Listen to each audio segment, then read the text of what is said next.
Khalistan referendum Sikhs for justice the Canada ਵਿੱਚ ਹੋਈ ਰਾਏਸ਼ੁਮਾਰੀ ਨੂੰ ਕਿੰਨਾ ਗੰਭੀਰ ਮੰਨਦੇ ਹਨ ਕੈਨੇਡੀਅਨ ਪੰਜਾਬੀ। ਉਹ ਇਹ ਕਹਿ ਰਹੇ ਨੇ ਕਿ ਮੇਰੇ ਖਿਆਲ 'ਚ ਇਹਨੂੰ ਰਾਏਸ਼ੁਮਾਰੀ ਕਹਿਣਾ ਗਲਤ ਹੈ, ਇਹਨੂੰ ਪਟੀਸ਼ਨ ਕਿਹਾ ਜਾਣਾ ਚਾਹੀਦਾ। ਉਹਨਾਂ ਨੇ ਕਿਹਾ ਕਿ ਉਹਨਾਂ ਦਾ ਮੰਨਣਾ ਹੈ ਕਿ ਇਹ ਕਹਿਣਾ ਵੀ ਸਹੀ ਨਹੀਂ ਹੋਵੇਗਾ ਕਿ ਇਸ ਬਾਰੇ ਇੱਥੇ ਬਹੁਤ ਜ਼ਿਆਦਾ ਸਮਰਥਨ ਹੈ। ਇੱਥੇ ਰਹਿਣ ਵਾਲੇ ਬਹੁਤੇ ਲੋਕਾਂ ਦਾ ਸਵਾਲ ਹੈ ਕਿ ਇਹ ਹੋਏ ਜਾਂ ਨਾ ਹੋਏ ਉਹਨਾਂ ਦੀ ਜ਼ਿੰਦਗੀ 'ਤੇ ਕੀ ਅਸਰ ਪੈਂਦਾ। ਜੇ ਭਾਰਤ 'ਚ ਖਾਲਿਸਤਾਨ ਬਣਾਉਣ ਦੀ ਮੰਗ ਹੈ ਤੇ ਇਸ ਲਈ ਰਾਏਸ਼ੁਮਾਰੀ ਇੱਥੇ ਨਹੀਂ ਭਾਰਤ 'ਚ ਕੀਤੀ ਜਾਣੀ ਚਾਹੀਦੀ ਹੈ। ਜਿਹੜੇ ਲੋਕ ਕੈਨੇਡਾ ਜਾ ਕੇ ਵਸੇ ਨੇ ਉਹਨਾਂ ਨੇ ਤਾਂ ਮੁੜ ਭਾਰਤ ਜਾ ਕੇ ਵਸਣਾ ਨਹੀਂ, ਇਸ ਲਈ ਉਹਨਾਂ ਨੂੰ ਘੜੀਸਣ ਦਾ ਕੋਈ ਫਾਇਦਾ ਨਹੀਂ।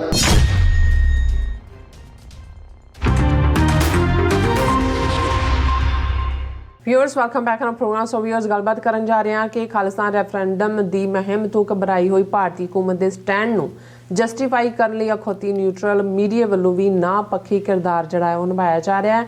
ਇਸ ਸੰਬੰਧੀ BBC ਪੰਜਾਬੀ ਦੀ ਇੱਕ ਸਟੋਰੀ ਦਾ ਆਪਾਂ ਜ਼ਿਕਰ ਕਰਨ ਜਾ ਰਹੇ ਹਾਂ। ਸੋ ਅਸੀਂ ਚਾਹਾਂਗੇ ਕਿ ਤੁਸੀਂ ਇਸੇ ਤਰ੍ਹਾਂ ਬਣੇ ਰਹਿਣਾ, ਦੇਖਣ ਸੁਣਨ ਲਈ, ਲਿਖਣ ਲਈ ਤੁਹਾਡਾ ਸਭ ਦਾ ਬਹੁਤ ਬਹੁਤ ਧੰਨਵਾਦ ਜੀ। ਡਾਕਟਰ ਸਾਹਿਬ ਕੀ ਕਹਿਣਾ ਚਾਹੋਗੇ? ਦੇਖੋ, ਜਦੋਂ ਅੱਜ ਸਾਡੇ ਵੀ ਵਿਊਅਰ ਜਿਹੜੇ ਸਾਨੂੰ ਲਿਖਦੇ ਨੇ ਉਹ ਜਦੋਂ ਲਫ਼ਜ਼ ਨੈਰੇਟਿਵ ਯੂਜ਼ ਕਰਦੇ ਨੇ ਤਾਂ ਮੈਨੂੰ ਚੰਗਾ ਲੱਗਦਾ ਹੈ ਕਿ ਵੀ ਇੱਕ ਪੀਰੀਅਡ ਸੀ ਜਦੋਂ 90s ਦੇ ਵਿੱਚ ਸਾਡਾ ਮੁੱਢਲਾ ਸਫ਼ਰ ਇਸ ਪਾਸੇ ਦਾ ਸ਼ੁਰੂ ਹੋਇਆ ਅਮਰੀਕਾ ਦੀ ਧਰਤੀ 'ਤੇ। ਅਤੇ ਉਦੋਂ ਜਿੱਥੇ ਜਾਓ ਇੱਕ ਗੱਲ ਸਾਰੇ ਕਹਿੰਦੇ ਸੀ ਜੀ ਆਪਣਾ ਥਿੰਕ ਟੈਂਕ ਹੋਣਾ ਚਾਹੀਦਾ, ਸਿੱਖ ਥਿੰਕ ਟੈਂਕ। ਅਤੇ ਕੁਦਰਤੀ ਬੈਂਸ ਸਾਹਿਬ ਆਏ ਹੋਏ ਸੀ ਸਿਐਟਲ ਤੋਂ, ਅਤੇ ਮੈਂ ਕਿਹਾ ਜੀ ਇਹਦੀ ਥਿੰਕ ਟੈਂਕ ਦੀ ਪੰਜਾਬੀ ਕੀ ਬਣੇਗੀ? ਉਹ ਕਹਿੰਦੇ ਸੋਚ ਸਮੁੰਦਰ। ਮੈਂ ਕਿਹਾ ਜੀ ਬਿਲਕੁਲ ਠੀਕ ਹੈ ਕਿ ਵੀ, ਅਤੇ ਮੈਂ ਕਿਹਾ ਜੀ ਹੁਣ ਇਹ ਲਿਆਈਏ ਕਿੱਥੋਂ ਕਿ ਜਿਨ੍ਹਾਂ ਨੇ ਸਮੁੰਦਰ ਵਾਂਗ ਜਿਨ੍ਹਾਂ ਦੀ ਸੋਚ ਹੋਣੀ ਹੈ। ਲੇਕਿਨ ਮੈਂ ਉਸ ਦੀ ਗੱਲ ਕਰਦਾ ਵੀ ਜਿਹੜਾ ਸ਼ਬਦ ਚੱਲ ਰਿਹਾ ਹੁੰਦਾ ਉਹਦੇ 'ਚ, ਕਿਉਂਕਿ ਬਹੁਤ ਸਾਰਿਆਂ ਨੂੰ ਇੱਥੇ ਸਮਝ ਆ ਗਈ ਸੀ ਕਿ ਵੀ ਜਿਹੜੀ ਅਲਟੀਮੇਟਲੀ ਲਾਅ ਮੇਕਰਸ ਜਾਂ ਓਪੀਨੀਅਨ ਮੇਕਰਸ ਜਾਂ ਡਿਸੀਜਨ ਮੇਕਰਸ ਹੁੰਦੇ ਨੇ ਉਹਨਾਂ ਦੇ ਪਿੱਛੇ ਜਿਹੜੀ ਤਾਕਤ ਹੁੰਦੀ ਹੈ ਉਹ ਥਿੰਕ ਟੈਂਕਸ ਦੀ ਹੁੰਦੀ ਹੈ ਕਿ ਉੱਥੋਂ ਤੱਕ ਪਹੁੰਚਣ ਲਈ ਜਿੱਥੇ ਉਹਨਾਂ ਦੇ ਸਕਾਲਰ, ਵਿਦਵਾਨ ਔਰ ਦੂਸਰੇ ਲੋਕ, ਯੂਨੀਵਰਸਿਟੀਜ਼, ਔਰ ਇੱਥੇ ਵੀ ਤੁਸੀਂ ਜੇ ਡੈਮੋਕ੍ਰੈਟਿਕ ਪਾਰਟੀ ਔਰ ਰਿਪਬਲਿਕਨ ਦੇਖੋ, ਹੈਰੀਟੇਜ ਫਾਊਂਡੇਸ਼ਨ ਇੱਕ ਦਾ ਹੈ, ਫਰੀਡਮ ਹਾਊਸ ਇੱਕ ਦਾ ਹੈ, ਉਹਨਾਂ ਦੇ ਪਿੱਛੇ ਯੂਨੀਵਰਸਿਟੀਜ਼, ਉਹਨਾਂ ਦੇ ਪਿੱਛੇ, ਕਿਉਂਕਿ ਕੋਈ ਵੀ ਪਾਲਿਸੀ ਫਾਈਨਲ ਆਉਣ ਤੋਂ ਪਹਿਲਾਂ ਉਹ ਸਾਰੇ 'ਚੋਂ ਨਿਕਲਦੀ ਹੈ। ਅਤੇ ਇਸੇ ਤਰ੍ਹਾਂ ਜਦੋਂ ਈਵਨ ਅਸੀਂ ਅੱਜ RSS ਦੇ ਹਵਾਲੇ ਨਾਲ ਗੱਲ ਕਰ ਰਹੇ ਹਾਂ, ਐਵੇਂ ਨਹੀਂ ਹੈ। ਉਹ ਨਾਗਪੁਰ 'ਚ ਜਿਹੜੇ ਬੈਠੇ ਨੀਤੀਆਂ ਬਣਾਉਂਦੇ ਨੇ ਉਹ ਕੋਈ ਇਹ ਨਹੀਂ ਹੈ ਕਿ ਮੋਦੀ ਨੇ ਇੱਕ ਬਿਆਨ ਦੇ ਦਿੱਤਾ ਜਾਂ ਆਦਿੱਤਿਆਨਾਥ ਯੋਗੀ ਨੇ ਦੇ ਦਿੱਤਾ ਜਾਂ ਮੋਹਨ ਭਾਗਵਤ ਨੇ ਦੇ ਦਿੱਤਾ। ਉਹਨਾਂ ਦੀ ਪੂਰੀ ਪ੍ਰੋਸੈਸ 'ਚੋਂ ਚਿਜ਼ਲ ਹੋ ਕੇ ਲੰਘਦਾ। ਔਰ ਇਹੀ ਕਾਰਨ ਹੈ ਕਿ ਜਦੋਂ ਹੁਣ ਅਰਵਿੰਦ ਕੇਜਰੀਵਾਲ ਨੇ ਜਿਹੜਾ ਉਹ ਕੱਲ੍ਹ ਇਹ ਕਿਹਾ ਕਿ ਜੀ ਇਹ ਇਕੋਨਮੀ ਸਾਡੀ ਬਹੁਤ ਮਾੜੀ ਹਾਲਤ 'ਚ ਹੈ, ਔਰ ਜੇ ਨੋਟਾਂ ਦੇ ਉੱਤੇ ਜਿਹੜੀ ਹੈ ਉਹ ਗਣੇਸ਼ ਜੀ ਔਰ ਲక్ష్ਮੀ ਜੀ ਦੀ ਫੋਟੋ ਆ ਜਾਏ ਤਾਂ ਦੇਵੀ ਦੇਵਤਿਆਂ ਦੀ ਕਿਰਪਾ ਹੋ ਜਾਏਗੀ। ਔਰ ਇਹ मैं मोदी जी से गुजारिश करता हूँ इवें होए। डॉक्टर धर्मवीर गांधी साबका MP रहे, आम आदमी पार्टी ਦੇ ਹੀ ਸੀ ਬਣੇ। ਉਹਨਾਂ ਨੇ ਕੇਜਰੀਵਾਲ ਨੂੰ ਕਿਹਾ ਛੋਟਾ ਨਾਗਪੁਰੀ ਸੰਤਰਾ। ਹੁਣ ਯਾਦ ਹੈ ਕਿ ਵੀ ਜਦੋਂ ਤੁਸੀਂ ਨਾਗਪੁਰ ਦੀ ਗੱਲ ਕਰਦੇ ਹੋ ਸਾਨੂੰ ਵੀ ਯਾਦ ਆ ਜਾਂਦੇ ਨੇ ਨਾਗਪੁਰੀ ਸੰਤਰੇ, ਕਿ ਵੀ ਜਿਹੜਾ ਮੋਦੀ ਹੈ ਉਹ ਵੱਡਾ ਸੰਤਰਾ ਹੈ ਨਾਗਪੁਰੀ, RSS ਤੇ ਉਹਦੇ 'ਚੋਂ ਨਿਕਲਿਆ, ਇਹ ਛੋਟਾ ਨਾਗਪੁਰੀ। ਮੈਂ ਕਿਹਾ ਵੀ ਹਾਂ ਨਹੀਂ, ਮੌਸਮੀ ਡਿਫਰੈਂਟ ਆ। ਉਹ ਨਾਗਪੁਰੀ ਸੰਤਰੇ ਜਿਨ੍ਹਾਂ ਨੇ ਖਾਧੇ ਨੇ ਉਹੀ ਅੰਦਾਜ਼ਾ, ਉਹ ਕੱਲੀ ਕੱਲੀ ਫਾੜੀ ਹੋ ਜਾਂਦੇ। ਉਹਨਾਂ ਨੇ ਕਿਹਾ ਵੀ ਇਹ ਵੀ ਨਾਗਪੁਰੀ, ਉਹੀ RSS ਹੀ ਹੈ, ਹਿੰਦੂਤਵ ਆ, ਇਹ ਛੋਟਾ ਸੰਤਰਾ, ਇਹ ਛੋਟਾ ਸੰਤਰਾ ਨਿਕਲ ਆਇਆ। ਹੁਣ ਇਹ ਨੈਰੇਟਿਵ ਹੈ ਕਿ ਤੁਸੀਂ ਆਪਣੀ ਗੱਲ ਕਹਿਣ ਦੇ ਲਈ ਜਿਹੜਾ ਉਹ ਢੁਕਵਾਂ ਫਰੇਜ਼ ਚੁਣਿਆ, ਟਾਈਮਿੰਗ ਚੁਣੀ, ਗੱਲ ਹੋ ਗਈ। ਹੁਣ ਮੈਂ ਇਹ ਦੇਖ ਰਿਹਾ ਕਿ ਵੀ ਇਹ ਗੱਲ ਸਾਡੇ ਬਹੁਤ ਸਾਰਿਆਂ ਨੂੰ ਸਮਝ ਆ ਰਹੀ ਹੈ ਕਿ ਤੁਸੀਂ ਸੱਚੇ ਹੋ, ਤੁਸੀਂ ਕੀ ਕੀਤਾ, ਤੁਹਾਡੇ ਨਾਲ ਕੀ ਹੋਇਆ। ਇਹਦਾ ਜਦੋਂ ਤੱਕ ਤੁਸੀਂ ਇੱਕ ਨੈਰੇਟਿਵ, ਜਿਵੇਂ ਅੱਜ ਵੀਰ ਚਰਨਜੀਤ ਸਿੰਘ ਹੋਰਾਂ ਨੇ ਕਿਹਾ ਕਿ TV 84 ਨੇ 10 ਸਾਲ 'ਚ ਇੱਕ ਸਿੱਖ ਨੈਰੇਟਿਵ ਦਿੱਤਾ ਹੈ। ਉਹਦੇ 'ਚ ਕੋਈ ਦੋ ਰਾਵਾਂ ਨਹੀਂ ਨੇ। ਅਸੀਂ ਇਹ ਵੀ ਨਹੀਂ ਕਦੇ ਦਾਅਵਾ ਕਰਦੇ ਜੀ ਅਸੀਂ ਅਨਬਾਇਸਡ ਹਾਂ। ਹਾਂ, ਦੁਨੀਆ ਨੂੰ ਅਸੀਂ ਨਿਰਪੱਖ ਅੱਖ ਨਾਲ ਦੇਖਦੇ ਹਾਂ, ਪਰ ਜਦੋਂ ਅਸੀਂ ਕਿਸੇ ਇਸ਼ੂ ਦੀ ਗੱਲ ਕਰਨੀ ਹੈ ਅਸੀਂ ਉਹਦੇ 'ਚ ਸਿੱਖ ਇੰਟਰਸਟ ਕਿੱਥੇ ਜੁੜਿਆ ਹੋਇਆ, ਕਿਵੇਂ ਜੁੜਿਆ ਹੋਇਆ। ਇਹੀ ਕਾਰਨ ਹੈ ਜਦੋਂ ਰਿਸ਼ੀ ਸੂਨਕ ਦੇ ਹਵਾਲੇ ਨਾਲ ਅਸੀਂ ਆਪਣਾ ਤਜੀਆ ਦਿੱਤਾ, ਬਹੁਤ ਪੋਪੂਲਰ ਹੋਇਆ, ਬਹੁਤ ਸਾਰੀਆਂ ਉਹਦੇ 'ਤੇ ਕਾਲਾਂ ਵੀ, ਲਿਖਤਾਂ ਵੀ, ਕਿਉਂਕਿ ਹਰ ਕੋਈ ਆਪੋ ਆਪਣੇ 'ਚ ਲੱਗਾ ਹੋਇਆ ਸੀ। ਤਾਂ ਅਸੀਂ ਤਾਂ ਇਹੀ ਦੇਖਣਾ ਸੀ ਕਿ ਭਾਈ ਇਹਦੇ 'ਚੋਂ ਕੱਢਣ ਪਾਉਣ ਨੂੰ ਕੀ ਹੈ, ਵੀ ਕਿਸ ਕਿਸਮ ਦੇ ਝੂਠੇ ਲੋਕ। ਅੱਜ ਹੀ ਸਾਡੇ ਨਾਮ ਰਾਸੀ ਨੇ, ਸਰ ਅਮਰਜੀਤ ਸਿੰਘ UK ਤੋਂ ਕਾਲ ਕਰਦੇ ਹੁੰਦੇ ਨੇ, ਉਹ ਕਹਿੰਦੇ ਨੇ ਮੈਂ ਤਾਂ ਹਰ ਗੋਰਾ ਜਿਹੜਾ ਮੈਨੂੰ ਮਿਲਦਾ ਉਹਨੂੰ ਕਹਿੰਦਾ ਤੁਸੀਂ ਇਹਨਾਂ ਦੇ ਤੁਹਾਨੂੰ ਕੀ ਹੋ ਗਿਆ ਤੁਹਾਡੇ ਦਿਮਾਗਾਂ ਨੂੰ, ਇਹ ਕਿੱਥੋਂ ਲਿਆ ਕੇ? ਮੈਂ ਕਿਹਾ ਜੀ ਇਹ ਤਾਂ ਇਹਨਾਂ ਨੂੰ ਇਹ ਕਹੋ ਵੀ ਹੈਵ ਯੂ ਸੀਨ ਅਨੀਅਨਸ ਤੇ ਉਹਦੇ ਇੱਕ ਛਿਲਕਾ ਦੇ ਇੱਕ ਪਰਤ ਲਾ, ਉਹਦੇ ਥੱਲੋਂ ਇੱਕ ਹੋਰ ਨਿਕਲਦੇ ਇੱਕ ਤਾਂ ਮੈਂ ਕਿਹਾ ਇਹ ਜਿਹੜਾ ਬ੍ਰਾਹਮਣਵਾਦੀ ਮਾਈਂਡ ਹੈ ਇੱਕ ਕਨਵੋਲਿਊਟਡ ਮਾਈਂਡ ਹੈ। ਮੈਂ ਉਹਨਾਂ ਨੂੰ ਕਹਿ ਰਿਹਾ ਸੀ, ਮੈਂ ਕਿਹਾ ਜੀ ਮੈਂ ਤਾਂ ਲਫ਼ਜ਼ ਹੀ ਕਿ ਉਹਦੇ 'ਚ ਇੰਨੀਆਂ ਕੁ ਅੰਦਰ ਹਾਂ ਪਰਤਾਂ ਨੇ, ਔਰ ਪਰਤਾਂ 'ਚ ਵੀ ਖੋਲ ਮੇ ਪੋਲ ਹੈ, ਪੋਲ ਮੇ ਫਿਰ ਖੋਲ ਹੈ, ਖੋਲ ਮੇ ਫਿਰ ਪੋਲ ਹੈ, ਪਰ ਕਹਿਣ ਗਿਆ ਇਹ ਢੋਲ ਹੈ। ਹੁਣ ਖੋਲ ਜਾਂ ਪੋਲ ਨੇ ਤਾਂ ਵੱਜਣਾ ਨਹੀਂ। ਹੁਣ ਕਲੇਮ ਇਹਨਾਂ ਦਾ ਨੈਰੇਟਿਵ ਢੋਲ ਦਾ ਹੋਏਗਾ, ਪਰ ਉਹ ਖੋਲ ਹੋਏਗਾ ਵਿੱਚ, ਖੋਲ 'ਚ ਵੀ ਪੋਲ ਹੋਏਗਾ, ਪਰ ਕਲੇਮ ਕਰਨਗੇ ਵੇਚਣਗੇ ਜੀ ਇਹ ਤਾਂ ਢੋਲ ਹੈ। ਸੋ ਮੈਂ ਕਿਹਾ ਜੀ ਇਹ ਹੈ ਇਹਨਾਂ ਦਾ ਲਫ਼ਜ਼। ਹੁਣ ਖਾਲਿਸਤਾਨ ਰੈਫਰੈਂਡਮ, ਹੁਣ ਜ਼ਾਹਰ ਹੈ ਕਿ ਵੀ ਇਸ ਗੱਲ ਨੂੰ ਕੌਣ ਨਹੀਂ ਜਾਣਦਾ ਕਿ ਇੰਡੀਅਨ ਗਵਰਨਮੈਂਟ ਨੇ ਯੂਕੇ ਗਵਰਨਮੈਂਟ ਤੇ ਕਿੰਨਾ ਦਬਾਅ ਬਣਾਇਆ, ਉਹਨਾਂ ਦਾ ਹੀ ਸੀ ਦੁਮਛੱਲਾ ਬੋਰਿਸ ਜੌਨਸਨ ਵੀ।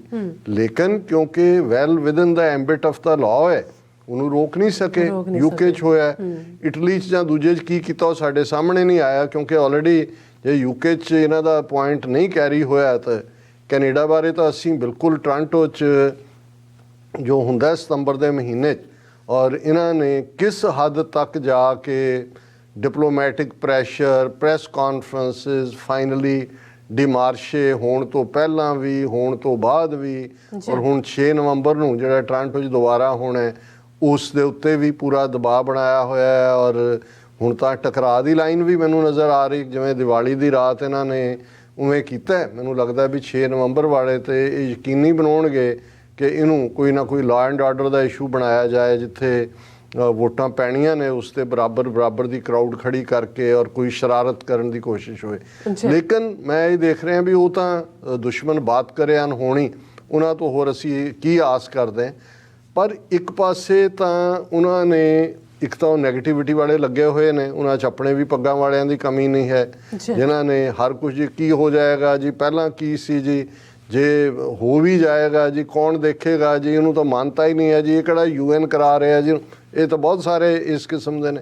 ਪਰ ਵਿੱਚੋਂ ਉਸ ਕਿਸਮ ਦੀ ਕਲਾਸ ਤੁਸੀਂ ਦੇਖੀ ਹੋਏਗੀ ਪਿਛਲੇ ਹਫ਼ਤਿਆਂ ਦੇ ਵਿੱਚ ਜ਼ਿਆਦਾਤਰ ਨਿਕਲੀ, ਜਿਹੜੇ ਨਿਊਟਰਲਸ, ਕਿ ਜੇ ਅਸੀਂ ਨਿਊਟਰਲੀ, ਜਿਵੇਂ ਇੱਕ ਮਨਵੀਰ ਕੌਰ ਨਾਂ ਦੀ ਮਾਈ ਜਿਹਨੇ ਇਸ ਕਿਸਮ ਦਾ ਝੱਲ ਖਿਲਾ ਰਿਹਾ ਨਿਊਟਰੈਲਿਟੀ ਦੇ ਨਾਂ ਥੱਲੇ। ਸੋ ਇਵੇਂ ਉਹਨੇ ਤਿੰਨੋਂ ਧਿਰਾਂ ਜਿਹੜੀਆਂ ਰੱਖ ਕੇ ਵਿੱਚ ਫਿਰ ਫਾਈਨਲੀ ਫਿਰ ਉਸ ਕਿਸਮ ਦਾ ਜੀ ਹਜ਼ੂਰ ਸਾਹਿਬ ਬਾਹਰ, ਪਟਨਾ ਸਾਹਿਬ ਬਾਹਰ, ਦੂਜੇ ਤੀਜੇ ਇਸ ਕਿਸਮ ਦੇ, ਔਰ ਇਸ ਸਾਰੇ ਨੂੰ, ਔਰ ਕਿ ਜੀ ਮੈਜੋਰਟੀ ਤਾਂ ਵੈਸੇ ਹੀ ਚਾਹੁੰਦੇ ਹੀ ਨਹੀਂ ਹੈ ਵੀ ਤੁਹਾਨੂੰ ਕਿਵੇਂ ਪਤਾ ਹੈ ਇਹ ਹੋਰ ਰੈਫਰੈਂਡਮ ਕੀ ਹੁੰਦਾ ਹੈ। ਜਦੋਂ ਜੇ ਤੁਹਾਨੂੰ ਲੱਗਦਾ ਹੈ ਕਿ ਮੈਜੋਰਟੀ ਸਿੱਖ ਖਾਲਿਸਤਾਨ ਨਹੀਂ ਚਾਹੁੰਦੇ, ਇੰਡੀਆ ਮੈਂਬਰ ਹੈ ਯੂਨਾਈਟਿਡ ਨੇਸ਼ਨ ਦਾ, ਤਾਂ ਸਿਕਿਉਰਿਟੀ ਕੌਂਸਲ ਦੀ ਸੀਟ ਮੰਗਦਾ, ਉਹਨਾਂ ਨੂੰ ਕਹੋ ਜੀ ਕਰਵਾ ਲਓ। ਅੱਜ ਕਸ਼ਮੀਰ ਡੇ ਦੀ ਅਸੀਂ ਗੱਲ ਕਰ ਰਹੇ ਹਾਂ, ਕਸ਼ਮੀਰ 'ਚ ਕਿਉਂ ਨਹੀਂ ਕਰਵਾਉਂਦੇ ਹੈ? ਕਿਉਂਕਿ ਉਹਨਾਂ ਨੂੰ ਪਤਾ ਹੈ ਵੀ ਲੋਕਾਂ ਦੀ ਵਿਲ ਦੇ ਅਗੇਂਸਟ ਇਹਨਾਂ ਨੇ ਕਬਜ਼ੇ 'ਚ ਇਹੀ ਸਾਡੀ ਮੰਗ ਸਿੱਖ ਕੌਮ ਦੇ ਹਵਾਲੇ ਨਾਲ ਹੈ, ਪੰਜਾਬ ਦੇ ਹਵਾਲੇ ਨਾਲ। ਸੋ ਜਦੋਂ ਦੁਸ਼ਮਣ ਨੂੰ ਇਹ ਪਤਾ ਹੈ, ਔਰ ਦੁਸ਼ਮਣ ਇਸ ਪਾਸੇ ਤਾਂ ਗੱਲ ਕਰਨਾ, ਉਹ ਤਾਂ ਇਹਨਾਂ ਮੁਲਕਾਂ ਦੀ ਪੀਸਫੁਲ ਪ੍ਰੋਸੈਸ ਦੇ ਵਿੱਚ ਰੁਕਾਵਟ ਬਣਿਆ ਹੋਇਆ ਹੈ। ਤੇ ਇਹ ਜਿਹੜੇ ਆ ਨਿਊਟਰਲ ਦੇ ਨਾਂ ਥੱਲੇ ਨਿਕਲੇ ਨੇ ਵਿੱਚੋਂ ਯੂਟਿਊਬਰ ਵੀ ਔਰ ਦੂਸਰੇ ਵੀ, ਇਹ ਉਹਨਾਂ ਦੀ ਵਕਾਲਤ ਕਰ ਰਹੇ ਨੇ। ਔਰ ਹਰ ਇੱਕ ਦਾ ਇਹ ਤਰੀਕਾ ਹੁੰਦਾ, ਇਹ ਵੀ ਹੁੰਦਾ ਹੈ, ਇਹ ਜਦੋਂ ਦੋ ਗਰੁੱਪ ਵੀ ਆਪਸ ਲੜਦੇ ਹੁੰਦੇ ਸੀ ਤੇ ਉਹ ਜਿਹੜੇ ਦੋ ਵਿੱਚੋਂ ਸਾਊ ਜਿਹੇ ਹੁੰਦੇ ਸੀ, ਉਹਨਾਂ ਨੂੰ ਕਹਿੰਦਾ ਸੀ ਜਦੋਂ ਉਹਨਾਂ ਦੇ ਅਸੀਂ ਛਿੱਤਰ ਫੇਰ ਲਏ ਤੇ ਤੁਸੀਂ ਫਿਰ ਵਿੱਚ ਆ ਕੇ ਸਮਝੌਤਾ ਨਹੀਂ, ਲੜੋ ਨਾ ਜੀ ਬਰਾਬਰ। ਸੋ ਇਸ ਕਿਸਮ ਦੇ ਵੀ ਨਾਲ ਰੱਖੇ ਹੁੰਦੇ ਨੇ। ਔਰ ਅੱਜ ਮੈਂ ਕੁਦਰਤੀ ਇਹਦੀ BBC ਪੰਜਾਬੀ ਸਰਵਿਸ ਦੀ ਸਟੋਰੀ ਦੇਖੀ, ਕੋਈ ਮਾਨਸੀ ਦਾਸ ਨੇ ਲਿਖੀ ਹੈ, Khalistan referendum, Sikhs for justice the Canada ਵਿੱਚ ਹੋਈ ਰਾਏਸ਼ੁਮਾਰੀ ਨੂੰ ਕਿੰਨਾ ਗੰਭੀਰ ਮੰਨਦੇ ਹਨ ਕੈਨੇਡੀਅਨ ਪੰਜਾਬੀ। ਹੁਣ ਟਾਈਟਲ ਤੋਂ ਤਾਂ ਇਵੇਂ ਲੱਗਦਾ ਹੈ ਜਿਵੇਂ ਕਿ ਇਹਨਾਂ ਨੇ ਬਿਲਕੁਲ ਪੈਨ ਡਾਊਨ ਕਰਕੇ ਕੈਨੇਡਾ ਦੇ ਜਿੱਥੇ 7-8 ਲੱਖ ਸਿੱਖ ਵਸਦੇ ਨੇ, ਪੰਜਾਬੀ ਕਹਿ ਲਓ ਕੋਈ ਹੈ, ਉਹਨਾਂ ਦੀਆਂ ਵੋਟਾਂ ਪਵਾਈਆਂ ਇਹਨਾਂ ਨੇ ਔਰ ਉਹਨਾਂ ਤੋਂ ਪੁੱਛਿਆ ਜੀ ਕਿ ਤੁਸੀਂ ਰੈਫਰੈਂਡਮ। ਪਰ ਜੋ ਤੁਸੀਂ ਸਟੋਰੀ ਦੇ ਪਤਾ ਤਾਂ ਮੈਨੂੰ ਸੀ ਵੀ ਇਹਦੇ 'ਚ ਕੀ ਹੈ। ਇਹ ਵੀ ਮਿਸਟਰ ਨਿਊਟਰਲ ਦੀ ਗਰਾਊਂਡ ਤੋਂ ਸ਼ੁਰੂ ਹੀ 18 ਸਤੰਬਰ ਦੇ ਓਨਟਾਰੀਓ ਦੇ ਬਰੈਂਪਟਨ ਦੇ ਜਿਹੜਾ ਖਾਲਿਸਤਾਨ ਰੈਫਰੈਂਡਮ ਤੋਂ ਕਰਦੇ ਨੇ, ਔਰ ਉਹਦੇ 'ਚ ਜਿਹੜਾ ਇੰਟਰਵਿਊ ਕੀਤਾ ਜਾਂਦਾ ਹੈ, ਔਰ ਜਿਹੜੇ ਉਹ 3-4 ਨੂੰ ਸੋ ਕਾਲਡ ਪੱਤਰਕਾਰ ਜਾਂ ਇੱਕ ਦੋ ਜੈਨੂਅਨ ਨੇ, ਉਹ ਗੱਲ ਵੀ ਇਵੇਂ ਦੀ ਕਰਦੇ ਨੇ ਕਿ ਵੀ ਉਹਨਾਂ ਨੂੰ ਵੀ ਲੱਗੇ ਕਿ ਵੀ ਅਸੀਂ ਨਿਊਟਰਲ ਗੱਲ ਕਰ ਰਹੇ ਹਾਂ।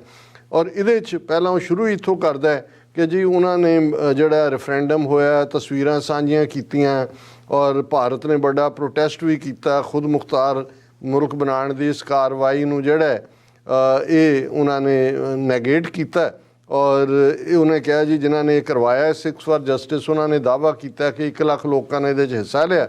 ਲੇਕਿਨ ਜਿਹੜਾ ਇੰਡੀਅਨ ਐਕਸਪ੍ਰੈਸ ਦੇ ਅਨੁਸਾਰ ਜਿਹੜੇ ਨੇ ਉਹ ਉਹਨੂੰ ਕੋਟ ਕੀਤਾ ਕਿ ਵੀ ਭਾਰਤ ਸਰਕਾਰ ਜਿਹੜੀ ਹੈ ਡਿਪਲੋਮੈਟਿਕ ਤਰੀਕਿਆਂ ਨਾਲ ਰਾਇਸ਼ੁਮਾਰੀ ਕਰਵਾਉਣ ਨੂੰ ਰੋਕਣ 'ਚ ਅਸਫਲ ਰਹੀ ਹੈ। ਇਸ ਲਈ ਵਿਦੇਸ਼ ਮੰਤਰਾਲਾ ਜਿਹੜਾ ਹੈ ਇਹ ਨਫ਼ਰਤ ਦਾ ਮਾਹੌਲ ਪੈਦਾ ਕਰ ਰਿਹਾ। ਬਿਲਕੁਲ ਠੀਕ ਹੈ। ਹੁਣ ਇਹ ਜਿਹੜਾ ਮਾਹੌਲ ਸਿਰਜਿਆ ਜਾ ਰਿਹਾ ਔਰ ਜਿਹੜਾ 6 ਨਵੰਬਰ ਤੱਕ ਪਹੁੰਚਦੇ ਆ ਇਸ ਨੂੰ ਹੋਰ ਵੀ ਇਹ ਹਵਾ ਦੇਣਗੇ ਕਿਉਂਕਿ ਡਿਪਲੋਮੈਟਿਕਲੀ ਉਹ ਫੇਲ ਹੋਏ। ਲੋਕਾਂ ਜਿਹੜਾ ਸਿੱਖਾਂ 'ਚ ਉਤਸ਼ਾਹ ਹੈ ਵੋਟਾਂ ਲਈ, ਇਹ ਮੈਟਰ ਨਹੀਂ ਕਰਦਾ ਕਿੰਨੀਆਂ ਵੋਟਾਂ ਹੈ। ਸਵੇਰ ਤੋਂ ਸ਼ਾਮ ਤੱਕ ਵੱਡੀਆਂ ਲਾਈਨਾਂ ਲੱਗੀਆਂ ਸੀ। ਪਿਕਚਰ ਨੂੰ ਤਾਂ ਇਹ ਪਿਕਚਰ ਸੀ 1000 ਵਰਡਸ। ਹਜ਼ਾਰਾਂ ਜਿਹੜੇ ਨੇ ਬਿਨਾਂ ਵੋਟ ਪਾਏ ਚਲੇ ਗਏ। ਉਹ ਲੱਖ ਸੀ, 2 ਲੱਖ ਸੀ, 20,000 ਸੀ, 30,000 ਸੀ, ਉਹ ਮੈਟਰ ਨਹੀਂ ਕਰਦਾ ਕਿਉਂਕਿ ਜੇ ਇਹ ਨਾ ਹੁੰਦਾ, ਜੇ ਇਹਨਾਂ ਦੇ ਕਹਿਣ ਮੁਤਾਬਕ ਕਿ ਜੀ ਉਹਨੂੰ ਪੰਜਾਬੀਆਂ ਨੇ ਸਿੱਖਾਂ ਨੇ ਸੰਜੀਦਾ ਨਹੀਂ ਲਿਆ ਤੇ ਫਿਰ ਤੁਹਾਡੇ ਢਿੱਡ 'ਚ ਵੱਟ ਕਿਉਂ ਉੱਠਿਆ ਹੋਇਆ? ਤੁਹਾਨੂੰ ਡਿਮਾਰਸ਼ੇ ਦੇਣ ਜਾਂ ਦੂਜੇ ਜਾਂ ਇਹ 6 ਸਫ਼ਿਆਂ ਦੀ ਸਟੋਰੀ BBC ਨੂੰ ਕਰਨ ਦੀ ਕੀ ਲੋੜ ਪਈ ਹੋਈ ਹੈ? ਫਿਰ ਇਸ ਸਾਰੇ 'ਚ ਇਹਨੇ ਖੁਦ ਇਸ ਸਟੋਰੀ 'ਚ ਕਿਹਾ ਕਿ ਜੀ ਇੰਡੀਅਨ ਗਵਰਨਮੈਂਟ ਨੇ ਈਵਨ ਇੰਡੀਅਨ ਸਟੂਡੈਂਟਸ ਨੂੰ ਵੀ ਜਿਹੜਾ ਐਡਵਾਈਜ਼ਰੀ ਭੇਜੀ ਕਿ ਜੀ ਜਿਹੜੀਆਂ ਭਾਰਤ ਵਿਰੋਧੀ ਕਾਰਵਾਈਆਂ ਨੇ, ਨਫ਼ਰਤੀ ਅਪਰਾਧ ਨੇ, ਇਹਨਾਂ ਸਾਰਿਆਂ ਤੋਂ ਬਚਿਆ ਜਾਏ। ਔਰ ਇਹ ਜਿਹੜਾ ਅਰਵਿੰਦ ਬਾਗਚੀ ਨੂੰ ਕੋਟ ਕੀਤਾ ਜਿਹੜਾ ਫੋਰਨ ਮਿਨਿਸਟਰੀ ਦਾ ਬੁਲਾਰਾ ਕਿ ਜੀ ਇਹ ਪੂਰਾ ਹਾਸੋਹੀਣ ਹੈ। ਜੇ ਏਡਾ ਹੀ ਹਾਸੋਹੀਣ ਹੈ ਤੇ ਤੁਹਾਨੂੰ ਕਿਉਂ ਬਾਰ-ਬਾਰ ਪ੍ਰੋਟੈਸਟ ਕਰਨ ਦੀ ਲੋੜ ਪੈ ਰਹੀ? ਤੁਸੀਂ ਇਸ ਤੋਂ ਅੰਦਾਜ਼ਾ ਲਾਓ ਵੀ ਇਹਨਾਂ ਦੇ ਲਈ ਇਹ ਕੀ ਹੈ। ਫਿਰ ਹੁਣ ਉਹ ਇਹ ਕਹਿ ਰਿਹਾ ਕਿ ਜੀ ਇਹ ਸਾਰੇ 'ਚ ਕੈਨੇਡਾ 'ਚ ਪਹਿਲਾਂ ਤਾਂ ਉਹਨੇ ਇਹ ਕਿਹਾ ਕਿ ਜੀ ਕਿੰਨੇ ਭਾਰਤੀ ਰਹਿੰਦੇ ਨੇ। ਫਿਰ ਉਹਨਾਂ ਨੇ ਕਿਹਾ ਜੀ 14 ਲੱਖ ਦੇ ਕਰੀਬ ਆਬਾਦੀ ਹੈ ਇੰਡੀਅਨਸ ਦੀ, ਜਿਹਦੇ 'ਚ ਲਗਭਗ 50% ਸਿੱਖ ਨੇ ਔਰ ਯਾਨੀ ਉਹ 7 ਲੱਖ 'ਤੇ ਸੀਮਤ ਕਰ ਦਿੱਤਾ ਅਤੇ 39% ਹਿੰਦੂ ਨੇ। ਇਹ ਕਿਹੜੇ ਤੁਸੀਂ ਡਾਟਾ ਦੇ ਰਹੇ ਹੋ? ਚਲੋ ਜੇ 50% ਸਿੱਖ ਨੇ ਤੇ 39% ਫਿਰ 50 ਤਾਂ ਹਿੰਦੂ ਹੋਣੇ ਚਾਹੀਦੇ। ਕਹਿੰਦੇ ਨਹੀਂ, ਇਸ ਤੋਂ ਇਲਾਵਾ ਮੁਸਲਮਾਨ, ਈਸਾਈ, ਜੌਨ ਬੈਦ। ਹੁਣ ਤੁਸੀਂ ਇੱਥੋਂ ਹੀ ਅੰਦਾਜ਼ਾ ਲਾ ਲਓ ਕਿ ਵੀ ਇਹਨਾਂ ਦਾ ਜਿਹੜਾ ਸੋਚਣ ਢੰਗ ਹੈ ਉਹ ਕਿੱਥੇ। ਫਿਰ ਹੁਣ ਉਹ ਕਹਿ ਰਿਹਾ ਪਹਿਲਾਂ ਤਾਂ ਉਹ ਸੀਨੀਅਰ ਪੱਤਰਕਾਰ ਤੇ ਕੋਈ ਲੇਖਕ ਸ਼ਮੀਲ ਨਾਂ ਦੇ ਨੇ। ਜ਼ਾਹਰ ਹੈ ਕਿ ਇੱਕ ਮੁਸਲਮਾਨ ਨਾਂ ਚੁਣਿਆ ਗਿਆ ਤਾਂ ਕਿ ਇਹ ਲੱਗੇ ਕਿ ਜੀ ਇਹ ਬੜੀ ਨਿਰਪੱਖ ਕਹਿਣਾ। ਔਰ ਉਹ ਇਹ ਕਹਿ ਰਹੇ ਨੇ ਕਿ ਮੇਰੇ ਖਿਆਲ 'ਚ ਇਹਨੂੰ ਰਾਇਸ਼ੁਮਾਰੀ ਕਹਿਣਾ ਗਲਤ ਹੈ, ਇਹਨੂੰ ਪੈਟੀਸ਼ਨ ਕਿਹਾ ਜਾਣਾ ਚਾਹੀਦਾ। ਹੁਣ ਇਹ ਇਵੇਂ ਹੀ ਹੈ ਕਿ ਜੀ ਲਫ਼ਜ਼ ਤੁਸੀਂ ਅਰਦਾਸ ਕਿਉਂ ਕਹਿੰਦੇ ਹੋ, ਇਹਨੂੰ ਦੁਆ ਕਹੋ, ਜਾਂ ਪ੍ਰੇਅਰ ਕਿਉਂ ਕਹਿੰਦੇ ਹੋ, ਇਹਨੂੰ ਅਰਦਾਸ ਕਹੋ। ਹੁਣ ਗੱਲ ਇਹ ਹੈ ਕਿ ਜਦੋਂ ਤੁਸੀਂ ਆਪਣੀ ਵਿਲ ਆਲਰੇਡੀ ਕਿਹਾ ਜਾ ਰਿਹਾ ਕਿ ਨੌਨ ਬਾਈਂਡਿੰਗ ਹੈ, ਕੋਈ UN ਤਾਂ ਕਰਵਾ ਨਹੀਂ ਰਹੀ। ਹੁਣ ਇਸ ਤੋਂ ਸ਼ੁਰੂ ਕਰਨਾ ਮਤਲਬ ਇਹ ਹੈ ਕਿ ਵੀ ਹੁਣ ਰਾਇਸ਼ੁਮਾਰੀ ਲਫ਼ਜ਼ ਜਿਹੜਾ ਇਹਨਾਂ ਨੇ ਖੁਦ ਉਭਾਰਿਆ, ਕਿਉਂਕਿ ਰੈਫਰੈਂਡਮ ਦੀ ਪੰਜਾਬੀ ਜਾਂ ਹਿੰਦੀ ਤਾਂ ਰਾਇਸ਼ੁਮਾਰੀ ਹੋਏਗੀ ਔਰ ਉਹਦੇ ਤੋਂ ਹੀ ਹੁਣ ਡਰ ਰਹੇ ਨੇ ਕਿ ਨਹੀਂ ਇਹਨੂੰ ਲੱਗਦਾ ਵੀ ਲਫ਼ਜ਼ ਵੱਡਾ ਜਰਾ, ਉਹਨੂੰ ਨਿੱਕਾ ਜਿਹਾ ਬਣਾ ਦਿਓ, ਉਹਨੂੰ ਪੈਟੀਸ਼ਨ ਕਹਿ ਦਿਓ। ਫਿਰ ਉਹਨਾਂ ਨੇ ਕਿਹਾ ਕਿ ਉਹਨਾਂ ਦਾ ਮੰਨਣਾ ਹੈ ਕਿ ਇਹ ਕਹਿਣਾ ਵੀ ਸਹੀ ਨਹੀਂ ਹੋਵੇਗਾ ਕਿ ਇਸ ਬਾਰੇ ਇੱਥੇ ਬਹੁਤ ਜ਼ਿਆਦਾ ਸਮਰਥਨ ਹੈ। ਹੁਣ ਤੁਸੀਂ ਪਹਿਲਾਂ ਹੀ ਨਗੇਟ ਵੀ ਤੁਹਾਡੇ ਕੋਲ ਕੋਈ ਬੈਰੋਮੀਟਰ ਹੈ, ਕੋਈ ਥਰਮਾਮੀਟਰ ਹੈ, ਕੋਈ ਵੇਟ ਮਸ਼ੀਨ ਹੈ ਜਿਹਦੇ 'ਤੇ ਖੜੇ ਕਰਕੇ ਲੋਕਾਂ ਦਾ ਭਾਰ ਤੋਲ ਕੇ ਤੁਸੀਂ ਦੇਖ ਰਹੇ ਹੋ ਕਿ ਕਿੰਨਾ ਭਾਰ ਖਾਲਿਸਤਾਨ ਦਾ, ਕਿੰਨਾ ਭਾਰਤ ਦਾ। ਲੇਕਿਨ ਮੈਂ ਇਹ ਕਹਿ ਰਿਹਾ ਕਿ ਇਹ ਜਿਹੜੇ ਨਿਊਟਰਲ ਜ਼ੋਨ 'ਚ ਖਲੋ ਕੇ ਇੰਡੀਆ ਦੇ ਕੇਸ ਦੀ ਐਡਵੋਕੇਸੀ ਕਰਦੇ ਨੇ ਔਰ ਉਹਦੇ 'ਚ ਇਹ ਸ਼ਮੀਲ ਨੂੰ ਕੋਟ ਕਰਕੇ ਕਹਿ ਰਿਹਾ ਕਿ ਜੀ ਇੱਥੇ ਰਹਿਣ ਵਾਲੇ ਬਹੁਤੇ ਲੋਕਾਂ ਦਾ ਸਵਾਲ ਹੈ ਕਿ ਇਹ ਹੋਏ ਜਾਂ ਨਾ ਹੋਏ ਉਹਨਾਂ ਦੀ ਜ਼ਿੰਦਗੀ 'ਤੇ ਕੀ ਅਸਰ ਪੈਂਦਾ। ਜੇ ਇੰਨਾ ਹੀ ਹੈ ਵਾਕਈ ਜ਼ਿੰਦਗੀ 'ਤੇ ਉਹਨਾਂ ਦੇ ਨਹੀਂ ਅਸਰ ਪੈਂਦਾ, ਸ਼ਾਇਦ ਨਾ ਪੈਂਦਾ ਹੋਏ, ਤੇ ਭਾਰਤ ਸਰਕਾਰ ਦੀ ਜ਼ਿੰਦਗੀ 'ਤੇ ਕੀ ਅਸਰ ਪੈਂਦਾ? ਬਿਲਕੁਲ ਉਹਨਾਂ ਦੀ ਸਿਹਤ ਨੂੰ ਕੀ ਹੁੰਦਾ ਜੇ ਇੱਕ ਨੌਨ ਬਾਈਂਡਿੰਗ ਦੇ ਥੱਲੇ ਲੋਕ ਆ ਕੇ ਕਰ ਜਾਂਦੇ ਨੇ ਇਹਨੂੰ। ਚਲੋ ਕਮਿਊਨਿਟੀ ਅਫੇਅਰ ਹੀ ਕਹਿ ਲਓ, ਫਿਰ ਇੰਨੀ ਤਕਲੀਫ ਕਿਉਂ ਹੈ? ਜੇ ਇੰਨੀ ਤਕਲੀਫ ਹੈ ਤਾਂ ਇਹਦਾ ਮਤਲਬ ਵੀ ਕੋਈ ਤਾਂ ਅਸਰ ਪੈਂਦਾ ਹੋਏਗਾ। ਫਿਰ ਉਹਨੇ ਕਿਹਾ ਕਿ ਵੀ ਇਹ ਅਗਲੀ ਗੱਲ ਉਹ ਕਹਿ ਰਿਹਾ ਕਿ ਜੇ ਭਾਰਤ 'ਚ ਖਾਲਿਸਤਾਨ ਬਣਾਉਣ ਦੀ ਮੰਗ ਹੈ ਤੇ ਇਸ ਲਈ ਰਾਇਸ਼ੁਮਾਰੀ ਇੱਥੇ ਨਹੀਂ ਭਾਰਤ 'ਚ ਕੀਤੀ ਜਾਣੀ ਚਾਹੀਦੀ ਹੈ। ਜਿਹੜੇ ਲੋਕ ਕੈਨੇਡਾ ਜਾ ਕੇ ਵਸੇ ਨੇ ਉਹਨਾਂ ਨੇ ਤਾਂ ਮੁੜ ਭਾਰਤ ਜਾ ਕੇ ਵਸਣਾ ਨਹੀਂ, ਇਸ ਲਈ ਉਹਨਾਂ ਨੂੰ ਘੜੀਸਣ ਦਾ ਕੋਈ ਫਾਇਦਾ ਨਹੀਂ। ਸੋ ਮਿਸਟਰ ਸ਼ਮੀਲ ਸਾਹਿਬ ਜੋ ਵੀ ਨੇ, ਜਿਹੜੇ ਵੀ ਸਾਹਿਬ ਨੇ, ਤੁਹਾਡੀ ਬਹੁਤ ਪਹੁੰਚ ਹੋਣੀ ਹੈ ਕਿਉਂਕਿ ਤੁਹਾਨੂੰ ਇਹ ਵੀ ਪਤਾ ਹੈ ਵੀ ਇੱਥੇ ਲੋਕਾਂ ਨੂੰ ਫਰਕ ਨਹੀਂ, ਤੁਹਾਡੀ UN ਤੱਕ ਵੀ ਪਹੁੰਚ ਹੋਣੀ ਹੈ। ਕਰਵਾ ਦਿਓ, ਪੰਜਾਬ 'ਚ ਕਰਵਾ ਦਿਓ। ਮੰਗ ਤਾਂ ਇਹੀ ਹੈ ਨਾ ਅਲਟੀਮੇਟਲੀ ਤਾਂ ਅਸੀਂ ਇੰਡੀਅਨ ਆਕੂਪੇਸ਼ਨ ਤੋਂ ਪੰਜਾਬ ਨੂੰ ਲਿਬਰੇਟ ਕਰਵਾਉਣਾ ਹੈ। ਤੇ ਜੇ ਤੁਹਾਡੀ ਇੰਨੀ ਪਹੁੰਚ ਹੈ ਜਾਂ ਜਿਹੜਾ ਸਟੋਰੀ ਹੈ ਤੁਸੀਂ ਪੰਜਾਬ 'ਚ ਕਰਵਾ ਕੇ ਦੇਖ ਲਓ। ਫਿਰ ਜਿਹੜਾ ਉਹਨਾਂ ਨੇ ਕੈਨੇਡਾ ਦੇ ਜਿਹੜਾ ਵੈਨਕੂਵਰ ਤੋਂ ਗੁਰਪ੍ਰੀਤ ਸਿੰਘ ਹੋਰਾਂ ਨੂੰ ਕੋਟ ਕੀਤਾ ਉਹ ਉਹਦੇ 'ਚ ਉਹਨਾਂ ਨੇ ਜਸਟੀਫਾਈ ਕੀਤਾ ਕਿ ਬਈ ਇਹ ਕੈਨੇਡਾ ਦੇ ਕਿਸੇ ਵੀ ਸੂਬੇ ਨੂੰ ਆਪਣੇ ਭਵਿੱਖ ਨੂੰ ਧਿਆਨ 'ਚ ਰੱਖ ਕੇ ਰਾਇਸ਼ੁਮਾਰੀ ਕਰਵਾਉਣ ਦਾ ਹੱਕ ਹੈ, ਇਸ ਲਈ ਇੱਥੋਂ ਦੀ ਸਰਕਾਰ ਇਹਨਾਂ ਮਾਮਲਿਆਂ 'ਚ ਦਖਲ ਨਹੀਂ ਦਿੰਦੀ। ਹੁਣ ਕੈਨੇਡਾ ਜਿੱਥੇ ਕਿਊਬੈਕ ਨੇ 1980 1995 'ਚ 2 ਵਾਰ ਕੀਤਾ ਹੋਏ, ਉਹਨਾਂ ਨੇ ਫਿਰ ਕਿਊਬੈਕ ਸੂਬੇ ਦੀ ਉਦਾਹਰਣ ਵੀ ਦਿੱਤੀ ਹੈ। ਔਰ ਇਹ ਠੀਕ ਹੈ ਕਿ ਵੀ ਜਿਸ ਅੰਦੋਲਨ ਦੇ ਵਿੱਚ ਕੈਨੇਡੀਅਨ ਗਵਰਨਮੈਂਟ ਉਦੋਂ ਹੀ ਸਟੈਪ ਇਨ ਕਰੇਗੀ ਜੇ ਵਾਇਲੈਂਸ ਹੋਈ, ਔਰ ਉਹ ਹਰ ਹਕੂਮਤ ਨੂੰ ਰੋਕਣ ਦਾ ਯਤਨ ਕਰ, ਇਹੀ ਗੱਲ ਯੂਕੇ ਵਾਲਿਆਂ ਨੇ ਵੀ ਇਹਨਾਂ ਨੂੰ ਕਿਹਾ ਸੀ। ਔਰ ਨਾਲ ਉਹਨਾਂ ਨੇ ਇਹ ਵੀ ਗੁਰਪ੍ਰੀਤ ਸਿੰਘ ਨੇ ਕਿਹਾ ਵੀ ਜੋ ਪਿਛਲੇ ਹਫ਼ਤੇ 'ਚ ਹੋਇਆ ਉਹਦੇ 'ਚ ਭਾਰਤ ਸਰਕਾਰ ਤਾਂ ਗੁੱਸੇ 'ਚ ਹੈ ਹੀ, ਇੱਥੋਂ ਦੇ ਸਿੱਖ ਭਾਈਚਾਰੇ 'ਚ ਵੀ ਹਲਚਲ ਹੈ। ਹੁਣ ਜੇ ਹਲਚਲ ਹੈ ਇਟ ਮੀਨਸ ਜਿਹਨੂੰ ਕੌਤੂਹਲ ਹਲਚਲ ਕੁਛ ਨਾ ਕੁਛ ਹਿਲਜੁਲ ਰਿਹਾ, ਹਲਜੁਲ ਤਾਂ ਹੈ, ਫਿਰ ਇਹ ਕਿਵੇਂ ਕਿਹਾ ਜਾ ਸਕਦਾ ਹੈ ਸ਼ਮੀਲ ਦਾ ਜਿਹੜਾ ਉਹਨੂੰ ਕੋਟ ਕੀਤਾ ਹੈ ਕਿ ਜੀ ਇੱਥੇ ਦੀ ਜ਼ਿੰਦਗੀ 'ਚ ਕੀ ਫਰਕ ਪੈਂਦਾ। ਹੁਣ ਹਲਚਲ ਦਾ ਤਾਂ ਮਤਲਬ ਹੀ ਹੈ, ਹਰ ਇੱਕ ਨੂੰ ਪਤਾ ਹਲਚਲ ਕੀ ਹੁੰਦੀ ਹੈ। ਪਰ ਇਹ ਉਹਨਾਂ ਨੇ ਕਿਹਾ ਵੀ, ਲੇਕਿਨ ਗੁਰਪ੍ਰੀਤ ਸਿੰਘ ਨੇ ਕਾਊਂਟਰ ਵੀ ਕੀਤਾ, ਉਹਨਾਂ ਨੇ ਕਿਹਾ ਵੀ ਹੁਣ ਭਾਰਤ ਦੇ ਵਿੱਚ ਜਿਹੜੇ ਕਈ ਨਫ਼ਰਤੀ ਅਪਰਾਧ ਹੋ ਰਹੇ ਨੇ, ਭਾਰਤ ਸਰਕਾਰ ਉਹਨਾਂ ਬਾਰੇ ਕੀ ਕਰ ਰਹੀ ਹੈ ਔਰ ਇਸ ਦੇ ਨਾਲ ਉਹਨਾਂ ਦਾ ਕੀ ਹੈ। ਫਿਰ ਜਿਹੜਾ ਕਿਉਂਕਿ ਉਹਨਾਂ ਨੇ ਅੱਗੋਂ ਇਹੀ ਕਿ ਜੀ ਇਹ ਲਹਿਰ ਗੁਰਪ੍ਰੀਤ ਕਾਮਰੇਡ ਦਰਸ਼ਨ ਸਿੰਘ ਨੂੰ ਕੋਟ ਕੀਤਾ ਹੈ ਕਿ ਜੀ ਲਹਿਰ ਕਦੇ ਵੀ ਮਸ਼ਹੂਰ ਨਹੀਂ ਸੀ, ਪੰਜਾਬ ਲਈ ਲੋਕਾਂ ਨੇ ਇਹਦਾ ਵਿਰੋਧ ਕੀਤਾ, ਇਸ ਨੂੰ ਲੈ ਕੇ ਕੋਈ ਕਤਲ ਵੀ ਹੋਏ। ਫਿਰ ਉਹਨਾਂ ਨੇ ਇਹ ਗੁਰਪ੍ਰੀਤ ਸਿੰਘ ਆਪਣਾ ਕਿ ਜੀ ਦੇਖੋ ਪੰਜਾਬ ਚੋਣਾਂ ਜਿੱਤੀਆਂ ਉਦੋਂ ਮਾਨ ਸਾਹਿਬ ਨੂੰ ਜਿਹੜੇ ਵੋਟਾਂ ਦੀ ਆਸ ਸੀ ਨਹੀਂ ਮਿਲੀ, ਪਰ ਹੁਣ ਜਦੋਂ ਮਿਲਦੀਆਂ ਨੇ ਵੋਟਾਂ 4 ਮਹੀਨੇ ਬਾਅਦ MP ਬਣਦੇ ਨੇ, ਉਦੋਂ ਫਿਰ ਇਹ ਸਰਦਾਰ ਸਾਹਿਬ ਕਹਿਣ ਲੱਗ ਜਾਂਦੇ ਨੇ ਹਾਂ ਸੰਗਰੂਰ ਜਿਮਨੀ ਚੋਣਾਂ ਜਿੱਤਣ ਲਈ ਉਹਨਾਂ ਦੀ ਜਿੱਤ ਦੇ ਕਈ ਕਾਰਨ ਨੇ। ਆਮ ਆਦਮੀ ਪਾਰਟੀ ਦੇ ਕੰਮਾਂ ਤੋਂ ਲੋਕ ਖੁਸ਼ ਨਹੀਂ ਸੀ, ਵਿਰੋਧੀ ਧਿਰ ਇਕਜੁੱਟ ਅਜੇ ਤਾਂ 4 ਮਹੀਨੇ ਹੋਏ ਸੀ ਆਮ ਆਦਮੀ ਪਾਰਟੀ ਨੂੰ ਬਣਿਆ, ਉਹਨਾਂ ਦੇ ਕਿਹੜੇ ਕੰਮ ਸੀ ਜਿਹਨੂੰ ਲੋਕਾਂ ਨੇ ਜੱਜ ਕਰਨਾ ਸੀ ਕਿ ਵੀ ਮਤਲਬ ਕਹਿਣ ਦਾ ਹੈ ਵੀ ਜਿਹੜੇ ਇਸ ਕਿਸਮ ਦੇ ਸਿੱਖ ਜਰਨਲਿਸਟ ਵੀ ਜਿਨ੍ਹਾਂ ਦਾ ਦਿਲ ਧੜਕਦਾ ਸਿੱਖੀ ਲਈ, ਗੁਰਪ੍ਰੀਤ ਸਿੰਘ ਉਹਨਾਂ ਦੇ ਨਾਲ TV 84 ਵੀ ਵਾਂਸ ਇਨ ਅ ਵਾਈਲ ਗੱਲ ਕਰਦਾ, ਉਹਨਾਂ ਦੇ ਇਸ਼ੂਜ਼ ਨੂੰ ਅਸੀਂ ਡਿਸਕਸ ਵੀ ਕਰਦੇ ਹਾਂ। ਪਰ ਇਹ ਵੀ ਕਿਤੇ ਨਾ ਕਿਤੇ ਆ ਕੇ ਨਿਊਟਰਲ ਜ਼ੋਨ 'ਚ ਖਲੋਣਾ ਚਾਹੁੰਦੇ ਨੇ ਤਾਂ ਕਿ ਸਾਡੇ ਤੇ ਖਾਲਿਸਤਾਨੀ ਹੋਣ ਦਾ ਲੇਬਲ ਨਾ ਲੱਗ ਜਾਏ।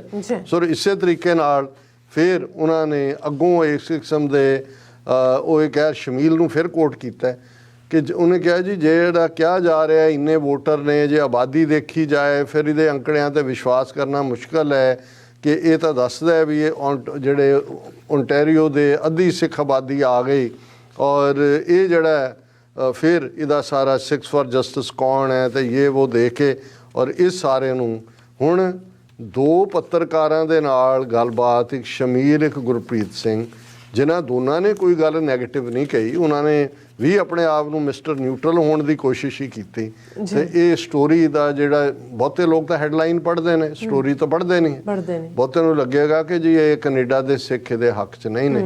ਇਹ ਹੈ ਜਿਹੜਾ so called neutral narrative build ਕੀਤਾ ਜਾ ਰਿਹਾ। ਸੋ ਅਸੀਂ ਸਮਝਦੇ ਹਾਂ ਵੀ ਇਹਦਾ ਜਵਾਬ ਦੇਣ ਦੇ ਲਈ ਸਿੱਖ ਨੈਰੇਟਿਵ ਸਿਰਜਣ ਵਾਲੇ ਜਾਂ ਸਿੱਖ ਇਸ਼ੂਜ਼ ਨੂੰ ਔਰ ਇਹਨਾਂ ਨੂੰ ਜਿਹਨੂੰ ਕਹਿੰਦੇ ਨੇ ਵੀ ਇਹਨਾਂ ਨੂੰ ਚੀਰ ਕੇ ਦੇਖਣ ਵਾਲੇ ਵੀ ਇਹਨਾਂ ਦੇ ਅੰਦਰ ਕੀ ਚੱਲ ਰਿਹਾ ਉਹੀ ਇਹਨਾਂ ਨੂੰ ਕਾਊਂਟਰ ਕਰ ਸਕਦੇ ਨੇ। ਤੇ ਜਿਹੜੇ ਸਾਡੇ ਵਿਦਵਾਨ ਬੈਠ ਕੇ ਜਿਨ੍ਹਾਂ ਨੇ ਆਪਣਿਆਂ ਦੀ ਪੈਂਟ ਲਾਉਣ ਦਾ ਹੀ ਫੈਸਲਾ ਕੀਤਾ ਹੋਇਆ ਜਾਂ ਆਪਣਿਆਂ ਦੇ ਸਿਰ 'ਚ ਹੀ ਸਵਾਹ ਪਾਉਣ ਦਾ ਫੈਸਲਾ ਕੀਤਾ ਹੋਇਆ, ਰੱਬ ਉਹਨਾਂ ਨੂੰ ਵੀ ਸੁਮਤ ਦੇ। ਜੀ ਰਾਜ ਸਾਹਿਬ ਤੁਹਾਡਾ ਬਹੁਤ ਬਹੁਤ ਧੰਨਵਾਦ। ਸਤਿ ਸ਼੍ਰੀ ਅਕਾਲ। ਬ੍ਰੇਕ ਵਿਊਅਰਸ ਤੁਸੀਂ ਇਸੇ ਤਰ੍ਹਾਂ ਹੀ ਬਣੇ ਰਹਿਣਾ, ਮਿਲਦੇ ਹਾਂ ਆਫਟਰ ਦਿਸ ਸ਼ਾਰਟ ਬ੍ਰੇਕ।